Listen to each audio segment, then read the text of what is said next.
Chicken first శుభ్రంగా clean చేసుకోండి. Salt పసుపు వేసుకొని 2-3 సార్లు శుభ్రంగా క్లీన్ చేసుకోండి, ఏం లేకుండా దాంట్లో. క్లీన్ చేసుకున్నాక కొంచెం ఆయిల్, అల్లం వెల్లిపాయ పేస్ట్, ఉప్పు, కారం, పచ్చిమిర్చి వేసేసి బాగా మ్యాగ్నేట్ చేసేసి ముక్కలు పట్టాక 1 గంట పాటు పక్కన పెట్టుకోండి. ఓకేనా? నెక్స్ట్ ఉల్లిపాయ పచ్చిమిరకాయ కట్ చేసుకొని ఆయిల్లో వేగనివ్వండి. వేగాక కొంచెం కలర్ మారాక ఉల్లిపాయని కొంచెం అల్లం వెల్లుల్లి పేస్ట్ వేయండి. వేసి కొంచెం పచ్చివాసన పోయేదాకా వేగనివ్వండి. ఏంటి అప్పుడు వేగాక ఈ చికెన్ మ్యాగ్నేట్ చేసుకుంది కదా, దాన్ని వేసి బాగా వేగనివ్వండి. ఆయిల్ పైకి తేలేదాకా మొత్తం మంచిగా ఆయిల్లోనే వేగనివ్వండి.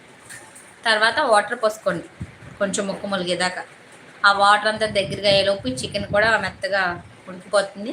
లాస్ట్లో కొంచెం చికెన్ మసాలా, గరం మసాలా, కొంచెం ధనియాల పొడి, కొత్తిమీర వేసుకొని 1-2 నిమిషాలు ఉంచుకొని దించేసేయండి.